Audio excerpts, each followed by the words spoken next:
अब गर्ग संहिता की एक कथा आती है, बहुत ध्यान से सुनना।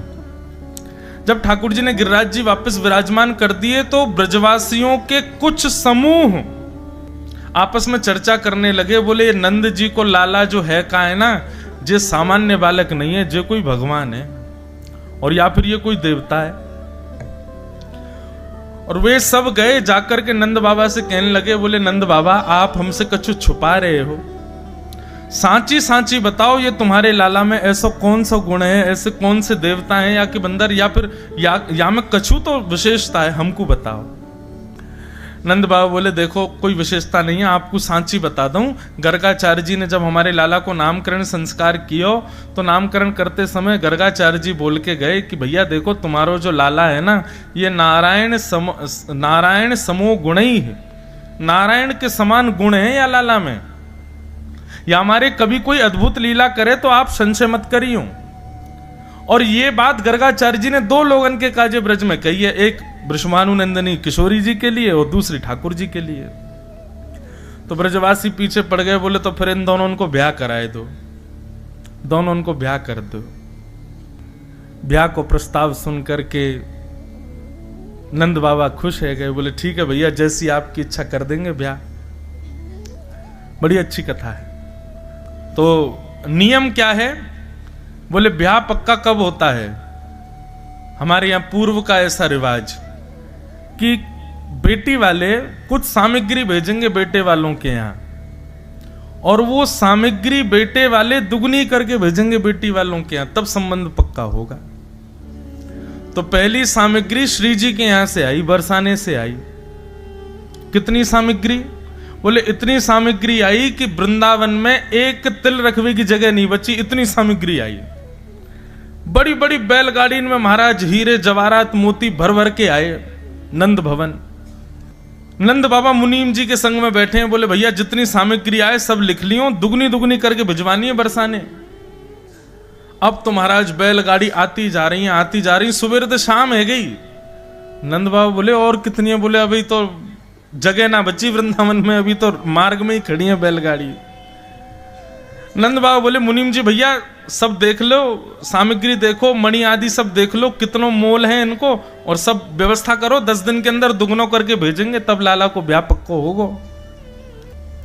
अर्धरात्रि का समय, नंद बाबा प्रसाद पा रहे हैं और गोद में लाल जी बैठे हैं, ठाकुर जी बैठे हैं। इतने में मुनीम जी आए। मुनीम जी आकर के बोले बाबा जे संबंध ना है सके। नंद बाबा बोले क्यों, बोले बाबा अभी एक बैलगाड़ी की एक मोती की माला को मैंने मोल निकालो तो आपकी 9 लाख गैया बिक जाएंगी, पूरा नंद भवन बिक जाएगा, वृंदावन बिक जाएगा एक माला में, तब भी एक माला की भरपाई नहीं है पाएगी। ऐसी असंख्य बैलगाड़ी भर के सामग्री है, कहां तक करेंगे हम ब्याह। नंद बाबा बोले तो कहा करें, बोले कल यथावत जितनी सामग्री है सब वापस बरसाने भेज दो, और ब्रजभानु जी तो मना कर दो, बोले भैया ये ब्याह ना है सके। ठाकुर जी गोदी में बैठे बैठे और मुनीम जी को घूर रहे हैं, बोले दारी के मेरो ब्याह तुड़वावे आयो है। नंद बाबा मुनीम जी बात कर रहे, इतने में ठाकुर जी उठ के भागे और एक बैलगाड़ी की एक माला लेकर के ठाकुर जी कहीं चले गए। दूसरे दिन सब सामग्री वापस करवे को समय आयो। मुनीम जी सब गिन लो, जितनी सामग्री आई उतनी है कि नहीं। मुनीम जी सब गिनते जा रहे हैं, हाँ भाई इतने मोती हैं, इतने हीरा हैं, इतने ये हैं, सब इतनी बैलगाड़ी हैं, सब गिनते गिनते मुनीम जी बोले भगवान सबका छुआ, लेकिन एक मोतीन की बैलगाड़ी में से एक माला गायब है, वो नहीं मिल रही है। नंद बाबा सिर पे हाथ धर के बैठ गए, बोले दुगनो करनो तो दूर की बात, जितनो आयो उतनो भी ना पहुंचा पा रहे वापस। जन कहां तक कोई निगोरो चोर आ गो, चोरी करके ले गो रात में। नंद बाबा बड़े परेशान। इतने में ही नन्हे से मदन गोपाल आए, बाबा का भयो तुम रोक काई को रहे हो। अरे देख लाला तेरे ब्याह के काजे इतनी सामग्री आई, ना जाने कहां से कौन सा कोई चोर आयो, या मैं तो एक मोती की माला लेके भाज गयो। कहा करें, हम तो मुंह दिखावे लायक भी नहीं बचे, वृषभानु जी कहां सोचेंगे हमारे बारे में। ठाकुर जी बोले बाबा चिंता क्या कर रहे हो, बा माला है तो मैं लेके चलोगो। ठाकुर जी बोले कहां लेके गए हो। अरे बाबा कल मुनीम जी कह रहे हैं ना हम पे सामग्री इतनी नहीं है कि हम दुगनों करें, तो मैंने अपनी बुद्धि लगाई, मैंने सोची कि हमारे नंद बाबा बीज लेके आमे और खेतन में बो दें, सोई बीज में ते अनेक फसल है जाए, दुगनी दुगनी है करके फिर महाराज दुकान में हम लोग जाके बांट दें आमे। मैंने सोची जब मोती हीरे जवाहरात कम पड़ रहे हैं तो इनको भी बोए दो, इनके वृक्ष प्रकट हो जाएंगे, पौधा आ जाएंगे, उनमें फल रूप में ये भी लग जाएंगे। नंद बाबा बोले बाबड़े कहा करके आयो लाला, ये कोई मोती बोवे तो होवे थोड़े ही है, अमुक दिखा तो सही कहां बो के आयो है। ठाकुर जी उंगली पकड़ करके नंद बाबा को ले गए। आज भी बंधुओं वो गांव, वो स्थान विद्यमान है नंद गांव के पास में। ठाकुर जी लेकर के गए, नंद बाबा ने जैसे ही खेत में जाके देखो तो मोती हीरे जवाहरात मणियों के बड़े बड़े वृक्ष लगे हैं और उन पर फल रूप में मोती मणि और सुंदर सुंदर आभूषण लटके हुए हैं। नंद बाबा तो देख करके हैरान है कि बोले लाला जी कैसे भयो? बोले बाबा वो मत सोचो कैसे भयो, मेरो ब्याह पक्को कर दो, ये सब दुगनो दुगनो करके भिजवाए दो, मेरो ब्याह कराए दो। श्री नामदेव जी के विषय में एक बड़ी सुंदर कथा आती है। नामदेव जी एकादशी का व्रत करते थे, लेकिन वो स्वयं करते थे इतना ही नहीं, सबसे करवाते थे। अगर उनको पता चल जाता कि कोई व्यक्ति रोटी खा रहा है तो उसके घर पहुंच के थाली उठा लाते थे। बोले आज एकादशी, आज नहीं खाओगे। केवल वयोवृद्ध और छोटे बालकों को छोड़ के और किसी कोई बीमार हो, बस 3 लोगों को छोड़ दे, बाकी किसी को खाने ही नहीं देते। एकादशी के दिन नामदेव जी पूरे नगर में घूमते और घर घर में जाके देखते कोई भोजन तो नहीं कर रहा है। ये भी एक वैष्णव का स्वरूप है कि मैं अकेला भक्ति करूं, नहीं, सबसे करवाऊंगा, मैं सबसे नाम जपवाऊंगा, चाहे कुभाव से जपो लेकिन जपो। एक बार ठाकुर जी उनकी परीक्षा लेने के लिए एक ब्राह्मण का रूप धारण करके आ गए और वयोवृद्ध ब्राह्मण 70-80 वर्ष की आयु ठाकुर जी ने धारण कर ली और वयोवृद्ध से ब्राह्मण हाथ में लाठी लिए और नामदेव जी के द्वार पर आ गए और द्वार पर आकर के गिर पड़े। नामदेव जी दौड़े, संत आए, जय हो भगवान पधारो। बोले मैं 20-22 दिन हो गए, मैंने कुछ खाया नहीं है, मुझे बहुत जोर की भूख लगी है, मुझे जल्दी से कुछ तुम रोटी बनाओ, सब्जी बनाओ, चावल बनाओ, जल्दी से कुछ बना करके मुझे पवाओ। नामदेव जी बोले देवी केला लेके आओ, सेब लेके आओ, अमरूद लेके आओ, फल खिलाओ। नहीं, फल नहीं चाहिए, मुझे तो रोटी सब्जी खानी। बोले भगवान आज एकादशी है, आज तो अन्न नहीं बनेगा घर पे। बोले अरे तुम लोग मत खाओ, मुझे तो खिला दो। बोले नहीं भगवान आप भी मत खाओ। बोले मेरे प्राण निकल जाएंगे, वयोवृद्ध 70-80 वर्ष की आयु है मेरी, ऐसा मत करो मेरे साथ। ठाकुर जी थे। नामदेव जी बोले इससे बढ़िया क्या होगा, एकादशी के दिन प्राण निकलेंगे, सीधे वैकुंठ जाओगे, लेकिन रोटी नहीं खाने दूंगा मैं। ठाकुर जी बोले कैसे आदमी हो तुम, हम मर जाएं ये चलेगा तुमको, लेकिन हमको रोटी नहीं। बोले बिल्कुल नहीं खाने देंगे, द्वादशी तक इंतजार कर लो, खाने के लिए और भी बहुत सी फलाहार खिला देते, मखाने खवा दें आपको, रोटी नहीं। ठाकुर जी तो परीक्षा लेने आए थे, जोर जोर से चिल्लाने लगे, गला पकड़ करके भगवान अरे देखो मैं किसके माथे आ गया, अरे मेरी एकादशी करवा रहा है जबरदस्ती, मेरे प्राण निकल रहे हैं। अब गली मोहल्ले में भीड़ लग गई, सब लोग आकर के नामदेव जी को सुनाने लगे, अरे तुम्हारी एकादशी तुम करो, इनसे क्यों करवा रहे हो, बेचारे महात्मा मर जाएंगे अभी। बोले नहीं मेरे घर आए हैं, मैं तो अन्न नहीं खाने दूंगा। तो एक पड़ोसी बोला बाबा आप एक काम करो, मेरे घर चलो, मां पा लेना। तो नामदेव जी ने पैर पकड़ लिए, बोले जाने भी नहीं दूंगा, खाने भी नहीं दूंगा, जाने भी नहीं दूंगा, यहीं पड़े रहो, और पाना है तो ये है ना, फल ले लो, दूध पी लो, मखाने खा लो, अन्न नहीं खाओगे। गांव के लोग सब गालियां देने लगे। महाराज नामदेव जी से कहने लगे ये कैसी भक्ति तुम्हारी, एक व्यक्ति के प्राण निकले जा रहे हैं और तुम अपने नियम उस पर थोप रहे हो। नामदेव जी बोले सब दोष मुझे लग जाए, मुझे कोई दिक्कत नहीं, लेकिन मैं एकादशी का किसी को उल्लंघन करते देख नहीं पाऊंगा। ठाकुर जी बोले अब ब्रह्मास्त्र चलाना चाहिए।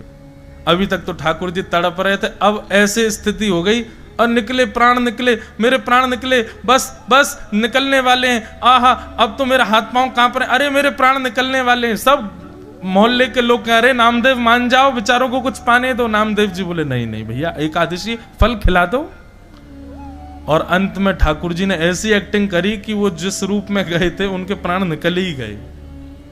गली मोहल्ले के लोग कहने लगे राम राम राम, ऐसी एकादशी का क्या फायदा नामदेव, प्राण निकल गए उनके तुम्हारे घर पर। दोष लगेगा तुमको, तुम्हारी भक्ति व्यर्थ है, तुम जबरदस्ती करवाते हो सबसे। नामदेव जी के नेत्र सजल हो गए, अपनी पत्नी से बोले, देवी अपराध तो लग गया हमको। भले ही ठाकुर जी के एकादशी के नियम का पालन का ही सही, लेकिन लगा तो है। एक संत के प्राण निकल के अपने घर में ही आंगन में चिता बनाई और उस चिता में उस व्यक्ति का शव रखा और शव के अगल बगल नामदेव जी और उनकी पत्नी और अपने बच्चों को भी बैठा लिया। बोले हमारा अपराध है ना, व्रत तोड़वाया, व्रत पूर्ण करवाया हमने, एकादशी का पालन किया हमने, तो प्राण भी हम त्यागेंगे। और जैसे चिता में अग्नि लगा करके नामदेव जी महाराज बैठे, ठाकुर जी कह रहे थे, वारे नामदेव तेरी भक्ति को प्रणाम। ठाकुर जी की कमर में जैसे ही नेक ताप सा लगा, सोई ठाकुर जी तो उठ के बैठ गए और तुरंत नामदेव जी को खींच करके अपने हृदय से लगाया। इतने में ही देखते देखते श्री पंडरीनाथ भगवान के रूप में वो संत प्रकट हो गए और श्री नामदेव जी को हृदय से लगा लिया। सब मोहल्ले के लोगों ने दर्शन किया, सब प्रणाम किए, देखा तो ठाकुर जी वहां से अंतर ध्यान हो गए। एकादशी के दिन ठाकुर जी आंख खोल खोल के देखते हैं कि आज मुझे कौन कौन याद कर रहा है, मेरे लिए कौन कौन व्रत कर रहा है। इसलिए भैया वैष्णवों की 3 निष्ठा हैं, तुलसी माला कंठी निष्ठा, दूसरा नाम निष्ठा और तीसरा एकादशी निष्ठा। ये 3 निष्ठाएं जीवन में लाइए। अगर आप इन तीनों से परे हो तो आप अभी वैष्णव नहीं हो। ये यूनिफॉर्म है 3, ये आपको करने चाहिए। एकादशी क्या है? अनेक भाव हैं, पर हमारी दृष्टि में एकादशी वैष्णवों की करवा चौथ है। जैसे एक प्रियतमा अपने प्रियतम के लिए व्रत करती है, ऐसी वैष्णव अपने प्रियतम श्री कृष्ण के लिए व्रत करते हैं। और व्रत का कारण चाहे कुछ भी हो, पर एक ही प्रधान है कि प्रेम बढ़े ठाकुर जी के प्रति। हमारी आयु 2 चीजों से कम होती है, एक तो बहुत खाने से और दूसरा बहुत बोलने से। 2 चीजों से आयु पर असर पड़ता है। जितना ज्यादा खाओगे उतनी जल्दी आप अलविदा कह जाओगे, और जितना ज्यादा चपड़ चपड़ संसार की बातें करोगे उतनी जल्दी आयु आपकी कम होगी। व्यक्ति जब व्रत करता है तो अन्न नहीं खाता, और जब वो अन्न नहीं खाता तो उसकी 1 दिन की आयु बढ़ जाती है। 1 ही दिन की बढ़ती है बस। आज पूरे दिन हमने अन्न नहीं पाया, 1 दिन की आयु बढ़ेगी। लेकिन एकादशी व्रत करने वाले वैष्णव पूरे 1 दिन अन्न नहीं पाते, और अन्न किस लिए नहीं पाते? बोले ठाकुर जी के लिए नहीं पाते। तो उसका अभिप्राय ये होता है कि एकादशी व्रत करने वाला 1 दिन की आयु जो उसको मिली वो ठाकुर जी को अर्पित कर देता है, भगवत चरणों में अर्पित कर देता। बोले प्रभु मुझे नहीं चाहिए, बस ऐसा कर दो, मेरे अब शेष दिन जो हैं, जितनी एकादशी मैंने करी गिन लेना, उतनी एकादशी मतलब उतने दिन ठाकुर जी के हो गए मेरे जीवन के। कई लोग कहते महाराज जी एकादशी का उद्यापन कर लें। उद्यापन का मतलब हो जाता है कि फिर उसके बाद एकादशी ना करूं तो चलेगा। मुझे ऐसा लगता है कि क्यों करना है? जब तक धराधाम पर हैं तब तक एक एक, वैसे तो हम हर दिन ठाकुर जी को दें, लेकिन 15 दिन में से एक स्पेसिफिक एकादशी का दिन यदि ठाकुर जी को ही अर्पित हो जाए तो इसमें बुराई क्या है? हम उससे छुट्टी क्यों चाहते हैं? अब मेरी बात सुन के कहीं जिसका होने वाला हो उद्यापन वो बंद मत कर देना, कर लो, पर जिनका अभी मन नहीं बना है उद्यापन करने का वो करना नहीं। अरे जब तक अंतिम श्वास चले एकादशी करते रहो। एकादशी व्रत का महात्म्य बताया गया। तत्पश्चात फिर यहां से अब रास पंचाध्याय की कथा प्रारंभ होती है। बड़े सावधानी से सब लोग बैठिए, भगवान के रास की कथा हम लोग श्रवण करें। वैसे बंधुओं एक बात कहें, लोग कहते हैं महाराज जी ठाकुर जी का रुक्मणी जी से ब्याह हुआ, किशोरी जी से ब्याह बातें करनो पड़े जाते ना होवे। जो अपनों ही है, जो हमारो ही है, वाकू ब्याह करके दिखावे की कहा आवश्यकता। श्री जी ठाकुर जी से भिन्न नहीं है, श्री जी ठाकुर जी से अलग नहीं है। श्री जी तो नित्य ठाकुर जी की हैं। हाँ, लक्ष्मी ठाकुर जी की नहीं है, इसलिए ठाकुर जी उससे ब्याह करते हैं। ब्याह उसी से तो किया जाता है जो हमारा नहीं है, अपना बनाने के लिए उससे ब्याह किया जाता है, लेकिन जो नित्य हमारा है। अब ये विषय ऐसा है कि इसके लिए तो फिर भाव से राधा रसामृत सुनो, ब्रज की लीलाएं अलग से सुनो, वो हम करते हैं, साल में 1-2 बार करते हैं, तब ये भाव समझ आए। भगवान ने गिरिराज जी धारण किए। गोवर्धन, गो कहते हैं बंधुओं इंद्रियों को, हमारे शरीर की समस्त इंद्रियों को गो कहा जाता है। और इस गौ रूपी इंद्रिय का जो वर्धन करे कृष्ण भक्ति में, उनका नाम है गोवर्धन। हम एक युक्ति और बताते हैं कथाओं में। जैसे भक्ति में क्या होता है, किसी को कथा सुनने में बहुत अच्छा लगता है पर उसको दर्शन में इतना सुख नहीं मिलता। मतलब कथा सुनवा लो कितनी भी, लेकिन उससे कहो चलो वृंदावन चलो, गोवर्धन चलो, गिरिराज जी चलो, कथा सुनवा दो, भैया ये सब मत करवाओ, भैया घुमा दियो। तो हमारी समस्त इंद्रियां अलग अलग बटी हुई हैं। किसी व्यक्ति को कथा सुनने में बहुत अच्छा लगता है पर दर्शन में इतना सुख नहीं मिलता। किसी व्यक्ति को दर्शन में सुख मिलता है लेकिन कथा में आती उसको निद्रा आ जाती है, सो जाए बेचारो। किसी को दर्शन में भी सुख नहीं मिलता, किसी को कथा में भी सुख नहीं मिलता, उसको केवल एक ही चीज की प्रतीक्षा होती है। कोई वृंदावन जा रहा, सुनो वहां से पेड़े लिया ना, उसको प्रसाद पाने का ही सुख होता है। मंदिर जा रहे हो, वहां से प्रसाद जरूर ले आना, उसको प्रसाद का ही सुख होता है। कई कथाओं में प्रसाद की व्यवस्था होती है तो आधे श्रोता तो इसीलिए आते हैं कि कथा के बाद प्रसाद मिलेगा। कहीं कहीं कथाओं में ग्रामीण क्षेत्रों में लोग क्या करते हैं, आयोजक लोग, ताकि लोग कथा में आए इसके लिए भोजन की व्यवस्था करते हैं। लोग भी इतने चतुर हैं, वो तभी आते हैं जब कथा विश्राम होने वाली हो, ताकि विश्राम होते ही भोजन में बैठें। तो किसी को दर्शन में सुख है, किसी को श्रवण में सुख है, किसी को पाने में सुख है। लेकिन हम कहते हैं यदि कोई व्यक्ति गिरिराज जी की परिक्रमा करे, श्री गोवर्धन नाथ जी की परिक्रमा करे, और परिक्रमा करते समय ये भाव गिरिराज जी से कहे कि मेरी कथा सुनने में रुचि बढ़े, मेरी आपकी सेवा में रुचि बढ़े, आपके दर्शन में रुचि बढ़े। जिस जिस इंद्रिय की रुचि नहीं है उसकी शिकायत लेकर के आप गिरिराज जी की परिक्रमा करो। आप परिक्रमा पूर्ण करते ही अनुभव करेंगे आपकी वो इंद्रिय ठाकुर जी की भक्ति में सजग हो जाएगी। इसीलिए उनका नाम गोवर्धन। अब हम अपनी बात बता रहे हैं प्रत्यक्ष। हमारे गिरधर लाल जी, अब हम रामानुज परंपरा से दीक्षित हैं, हमारे ठाकुर जी पुष्टि मार्गीय हैं। अब ब्रजवासी सब पुष्टि मार्गीय हैं, ब्रजवासी जन्म से ही पुष्टि मार्गीय होते हैं, ठाकुर जी से खूब लाड प्यार करते हैं, खूब स्नेह दुलार करते हैं इसलिए। लेकिन हमारी परंपरा प्रारंभ से दीक्षित रामानुज संप्रदाय में, दक्षिण भारतीय परंपरा, हमारे ठाकुर जी पुष्टि मार्ग के। अब वो कथा तो बड़ी है कि लाल जी पधारे कैसे हमारे पास, लेकिन जब ठाकुर जी आ गए तो मुझे दिन रात एक ही चिंता रहती थी कि मुझे तो श्रृंगार आता ही नहीं है, कैसे करते हैं, क्या करते हैं, क्या करें। तब आपको अपना अनुभव बता रहे हैं हम। मेरी दंडवती चल रही थी, दंडवती के बीच में ठाकुर जी आए थे, गोवर्धन की दंडवती कर रहे थे हम, उसके बीच में ठाकुर जी आए। तो जब ठाकुर जी आए, हमने जो थोड़ी बहुत दंडवती रह गई थी वो दोबारा प्रारंभ की, तो तब ठाकुर जी संग थे। दंडवती करते करते यही भाव रखा कि हे गोवर्धन नाथ जी, आपका श्रृंगार कैसे करें, आप आ तो गए हो, हमसे श्रृंगार होता नहीं है, हमसे आता नहीं है, हम कथा कहने में निपुण हैं, भजन कीर्तन पद गाने में निपुण हैं, भोग वोग भी थोड़ा बना लेते हैं उसमें भी निपुण हैं, ये श्रृंगार हमसे नहीं होता। और आप विश्वास माने, जिस दिन दंडवती पूरी हुई उस दिन से आज तक ठाकुर जी का श्रृंगार देखो आप, कैसे मधुर सजते हैं ठाकुर जी।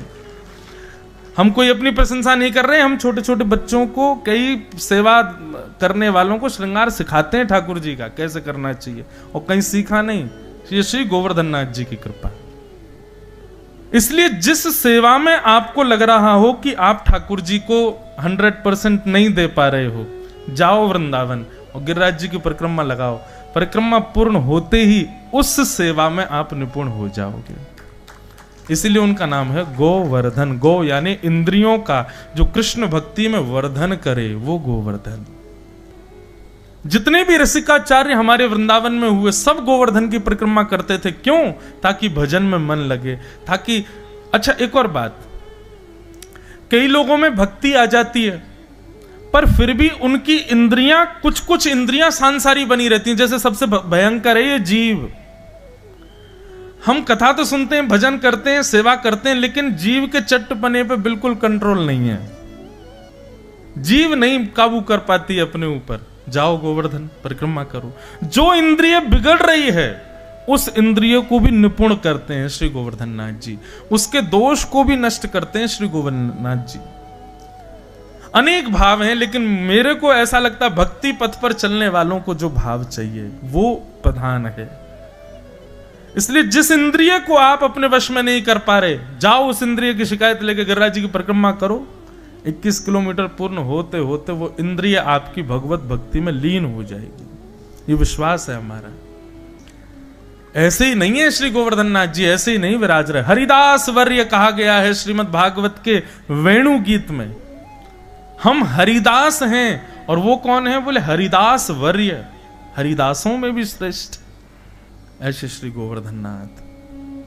ठाकुर जी ने उनको अपने नख पर धारण किया, पुनर्विराजमान किया। पूरे ब्रजमंडल में ठाकुर जी की जय जयकार होने लगी। रास लोग रास का नाम सुनते ही अपने मन में नृत्य की भूमिका प्रकट कर लेते हैं, नृत्य। पर नहीं, रास का मतलब नृत्य नहीं होता। मैं कथाओं में कहा करता हूं, आप जब भगवत मिलन की प्राप्ति के प्रयास करते हो, आप ठाकुर जी से मिलना चाहते हो, उसके जितने भी प्रयास हैं वो सब रस कहलाते हैं। लेकिन आपकी भक्ति से प्रसन्न होकर ठाकुर जी अनुग्रह कर दें और ठाकुर जी आपके पास आ जाएं, वो रास कहलाता है। जैसे कई लोग यहां पर ऐसी भावना उनकी थी, मैं पहले दिन कहा था ना कि गिरधर लाल जी ना जाने किन किन किन लोगों के लिए आए हैं यहां पर, 7 दिन में पता चलेगा। और जिनके हम रुके हैं उनको अनुभव हो रहा होगा कैसे कैसे लोग, कैसे कैसे वैष्णव, कैसे कैसे कहां के कैसे कैसे वैष्णवों के लिए ठाकुर जी पधारे हैं। कल कथा की बात है, कल एक वैष्णव आए थे इंदौर के पास से, उनको कल नाथ द्वारा जाना था श्रीनाथ जी दर्शन करने, लेकिन किसी बहुत विशेष कार्य की वजह से वो कल नाथ द्वारा नहीं जा पाए। तो बेचारे व्यथित थे, तो बोले कि ठीक है, खंडवा में कथा चल रही, महाराज जी को वहीं चले जाएं। तो बोले महाराज जी रास्ते में आप कथा में कहते हैं कि आप मन में सोच लो वैसा कुछ हो जाए तो समझो कि ठाकुर जी आपसे प्रसन्न है। बोले मैंने मन में विचार किया कि हे लाल जी, हम नाथ द्वारा तो नहीं जा पाए पर हम कथा में आ रहे हैं, आज कृपा करके आप दर्शन दे दो। बोले महाराज जी हम आके बैठे ही थे और आप बोले कि आज गिरधर लाल जी कथा में आ रहे हैं। बोले मुझे नहीं पता था कि आज लाल जी को आना है। बोले हम तो बस विचार करते हुए मार्ग में आ रहे थे और इतने में ही ठाकुर जी पधार गए। इस स्थिति को कहते हैं रास। रस का मतलब है कि आप ठाकुर जी के पास जाने के लिए बैठे हो, आप ठाकुर जी की प्राप्ति के लिए प्रयास कर रहे हो, योजनाएं बना रहे हो, ठाकुर जी की प्राप्ति की सारी परिकल्पनाएं आप सिद्ध कर रहे हो, वो रस है। लेकिन आपसे मिलने के लिए ठाकुर जी योजना बना रहे हैं, वो रास है। भक्ति का पथ, कई लोग मुझसे कहते हैं आपकी व्यासपीठ का नाम भक्ति पथ, पथ का मतलब होता है मार्ग। तो इस भक्ति पथ के डेस्टिनेशन क्या है, इसका गंतव्य क्या है? तो मैं उनसे यही कहता हूं कि ये यात्रा रस से शुरू हुई है, रास तक जानी चाहिए। अभी हम प्रयास कर रहे हैं ठाकुर जी से मिलने का, हम प्रयास कर रहे हैं उनके दर्शन का, हम प्रयास कर रहे हैं उनकी प्राप्ति का, लेकिन हमारी भक्ति की एक दिन स्थिति ऐसी हो जाए कि हम प्रयास ना करें, ठाकुर जी प्रयास करें। ये समझो रास, ये रास है। यही अंतर है रस और रास में।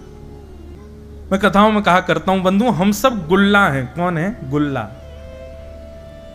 और ये भागवत की कथा, वैष्णवों का संग, तीर्थ यात्रा, ये सब रस हैं। जब हम अपने गुल्लों को इन रस में डुबाते हैं ना, तो रसगुल्ला बन जाते हैं। और जब रसगुल्ला बन जाते हैं तब हमारे रस की सुगंधी से ठाकुर जी प्रसन्न होकर किसी दिन हमारे रसगुल्ला को मुख में लेके उसका आस्वादन कर लेंगे। ये रसगुल्ला। हमारे उत्तर प्रदेश में एक भगवान के भक्त थे, उनका नाम था सूरध्वज। क्या नाम था? सूरध्वज। शंडीला एक जगह है, वहां के वे निवासी थे। वृंदावन के श्री मदन मोहन लाल जी के परम उपासक थे सूरध्वज जी। तो सूरध्वज जी एक बार मन में विचार कर रहे थे, बोले कि क्या करें, ठाकुर जी की बड़ी याद आ रही है, लेकिन काम बहुत है, अभी मैं जा नहीं पाऊंगा। बहुत ध्यान से सुनिएगा। तो सूरध्वज जी ने क्या किया, देखा कि गन्ने की खेती हो रही है और गन्ना अब कट करके रस का गुड़ बनाया जा रहा है। उत्तर प्रदेश में, मध्य प्रदेश के भी कई क्षेत्रों में गन्ने का गुड़ बहुत बढ़िया बनता है। तो बड़ा ताजा ताजा गुड़ बन रहा था सब जगह। तो सूरध्वज जी ने क्या किया, एक दुकान पर जाकर के एक दुकानदार से कहा, भैया सुनो, 2 बैलगाड़ी भर करके गुड़ हमको वृंदावन पहुंचवाना है, उसका क्या खर्चा आएगा सब हमको बताओ। दुकानदार बोले महाराज, इतना सारा गुड़ आप संडीले से वृंदावन भेजोगे बैलगाड़ियों में भर करके, बहुत पैसा लगेगा। इससे बढ़िया तो किसी आदमी को धन देकर के, आधा धन देकर के आप वृंदावन भेज दो, वृंदावन में भी गुड़ मिलता, वहीं से खरीद के ठाकुर जी को निवेदित कर देंगे। सूरध्वज जी बोले, नहीं, मैं प्रेम करता हूं ठाकुर जी से, ठीक है कि गुड़ वहां भी मिलता है, लेकिन मैं वहां से भेजूंगा जहां मैं रहता हूं, यही तो प्रेम का स्वरूप है। मिठाइयां तो दुकानों पर मिलती हैं ठाकुर जी के लिए, लेकिन वास्तविकता बता रहे हैं, आप दुकानों से मिठाई खरीद के ठाकुर जी का भोग लगाने ले जाते हो, ठाकुर जी उसको देख करके कहते होंगे हाँ ठीक है लाओ धर दो, लेकिन जब अपने घर में स्वयं रसोई में बना करके लेके जाते होगे ना, ठाकुर जी मानो जैसे जीभ चाटते होंगे, बल्ला अल्लाह क्या भैया घर से बना के लाए हो। अपने प्रेम में अपनी वस्तु प्रदान की जाती है, अपनी समीप की वस्तु दी जाती है, भले ही उसमें फिर खर्चा कितना भी हो। सूरध्वज जी ने बढ़िया सुंदर गुड़ बैलगाड़ियों में धरवा करके भिजवाया और गुड़ की बैलगाड़ी पहुंची अर्धरात्रि में वृंदावन। और जैसे ही वृंदावन पहुंची, मदन मोहन जी के मंदिर के बाहर मंदिर बंद हो चुका था। पुजारियों ने कहा, बोले भैया सुबह तक प्रतीक्षा करो, सुबह मंदिर खुलेगा तब गुड़ भीतर जाएगा। लेकिन भीतर बैठे मदन मोहन लाल जी बेचैन हो गए और जैसे ही पुजारी जी, दासी तो घबरा रही थी, रानी ने ही पर्दा हटाया और आज पहली बार वो देहली पार करके गई और जो ब्रज से आए संत थे उनके चरणों में साष्टांग दंडवत प्रणाम किया। दंडवत प्रणाम करके उनके चरणों की रज अपने माथे से लगा ली।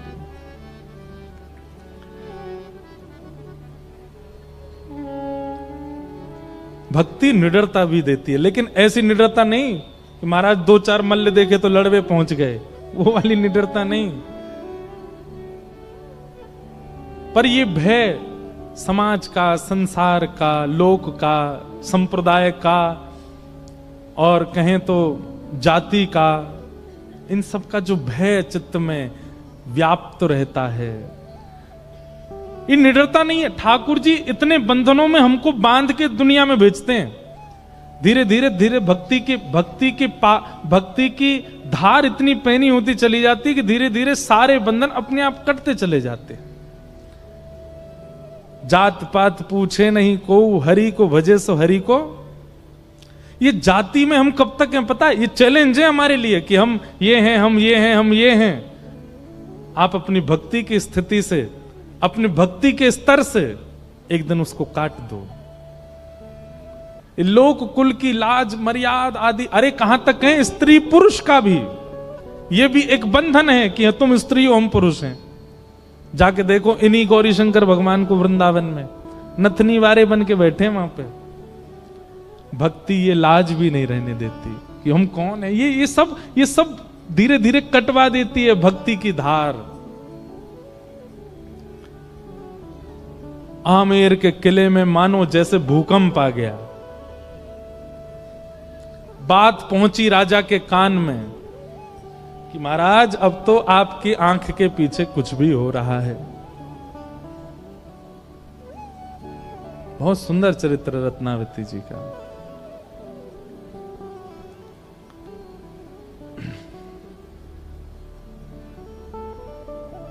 आपके पीछे कुछ भी हो रहा है। कहीं कहीं मीराबाई का चरित्र और श्री रत्नावती जी का चरित्र समसा लगता है, लेकिन एक बात हम स्पष्ट करें, मीराबाई पर कभी कभी लोगों को ऐसा लगता है कि जो राणा जी उन पर कष्ट पहुंचाते थे वो उनके पतिदेव थे। नहीं, उनके देवर थे। उनके पति तो परम भक्त थे। मीराबाई का अगर हुआ तो कल मीराबाई जी का प्रसंग सुनाएंगे। और